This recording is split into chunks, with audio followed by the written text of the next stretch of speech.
Hello guys, hello, this is for Cancer. Cancer, welcome dito sa aking channel, Kapalaran 888. Welcome guys.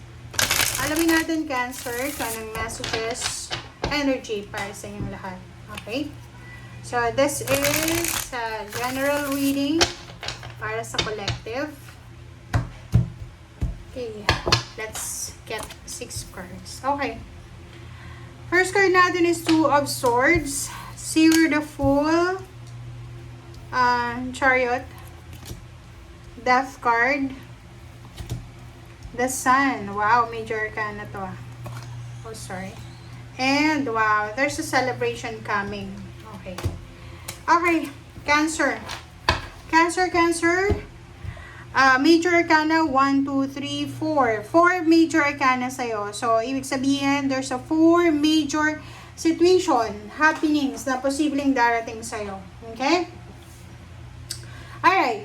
So, dito sa barahang to, nakikita ko sa'yo dito na isang Cancer ang medyo nahihirapan kang magdesisyon. You are contemplating, you are procrastinating. Parang, hindi mo alam kung ano yung gagawin mo. Hindi mo alam kung ano yung sisimulan mo. Hindi mo alam kung anong desisyon ng importanteng unahin sa ngayon. So, medyo naguguluhan ka.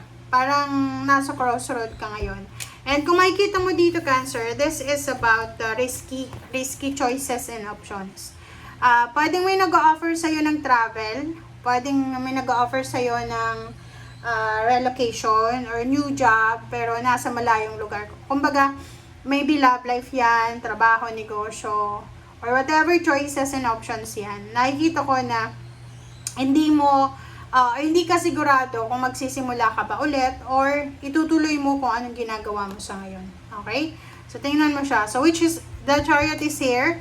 Parang sinasabi ng baraha, maybe nagko-contemplate ka kung magta-travel ka ba talaga, bibili ka ba ng sasakyan, lilipat ka ba ng trabaho, magre-resign ka ba, magbabago ka ba ng contract, parang ganun. So, eto yung medyo pinoprocrastinate mo ngayon. Okay? Pinoprocrastinate mo siya. But sinasabi ng baraha sa'yo na after siguro mga 10 days or pwedeng sa October, sinasabi ng baraha sa'yo dito na makakapag-desisyon ka. Okay? Makakapag-desisyon ka pero matatagalan pa siya.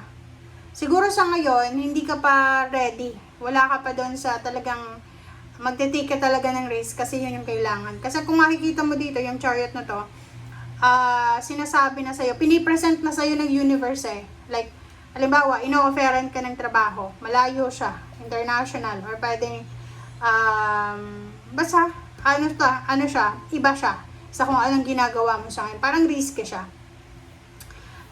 Pero nakikita mo naman, or parang pinapakita sa'yo ng universe na, uy, eto, Cancer, yung mangyayari sa buhay mo. Magiging sobrang stable ka, mapopromote ka, makakapag-ipon ka ng pera, madadala mo yung pamilya mo, whatever man. Pero, ang problema lang dito, hindi ka pa ready. Pero, pagdating ng October, nakikita ko yung sobrang motivation mo. Motivation, sobrang inspired ka. Nakikita ko sa'yo dito. And there's an incoming celebration. Yun yung parang nakikita natin na focus. Maybe 3 months from now. So, or maybe October. So, 3 months. June, July, August. So, parang ganun, no? So, August. 3 months from now, 10 months from now, sinasabi ng baraha sa'yo na possible na may mga celebration na isa-celebrate kayo. Alright, so let's check. Maybe you're celebrating because of new job.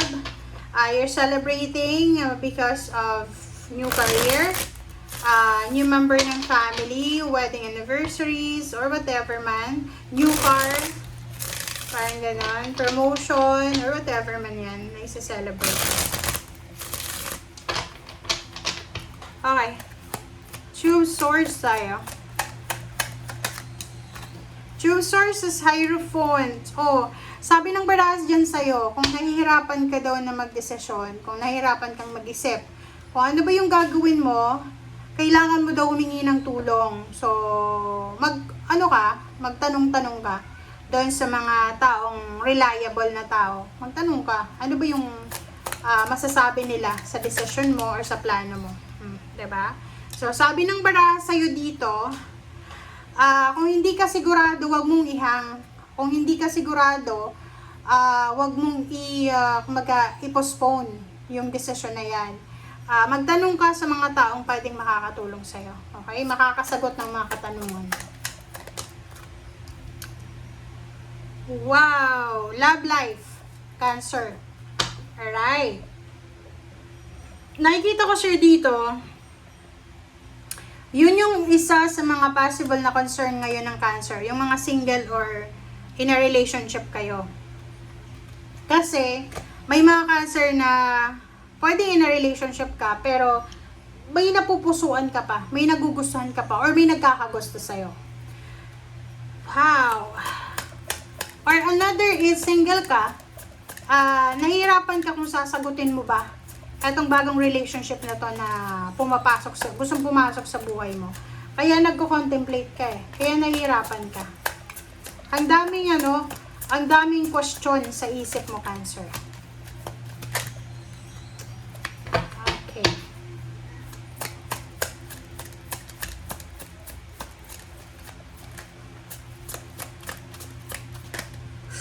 Oh, ganon. So, eto siya.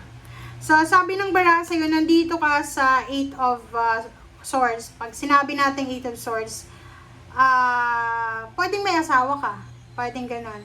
It's either may asawang Cancer, and hindi ka basta-basta makakapag-desisyon. Kasi, may asawa ka nga. Kung may nag-offer sa'yo ng love life, hindi ka makakapag-desisyon kasi kasal ka. Or kung ito naman ay trabaho, hindi ka makakapag-desisyon kung tatanggapin mo yung offer sa'yo kasi may kontrata ka pa na kailangan mong tapusin. Okay, so naiintindihan na natin ngayon kung bakit ka nahihirapan.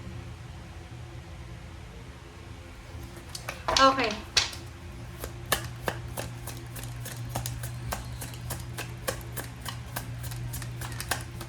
Okay, Chariot.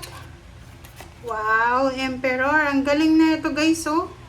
Sabi ng Chariot sa'yo, yung ino-offer sa'yo, is either trabaho yan, negosyo, or ano man na risky na offer yan, yan daw ay magdadala sa'yo ng security and stability, balance. Maganda.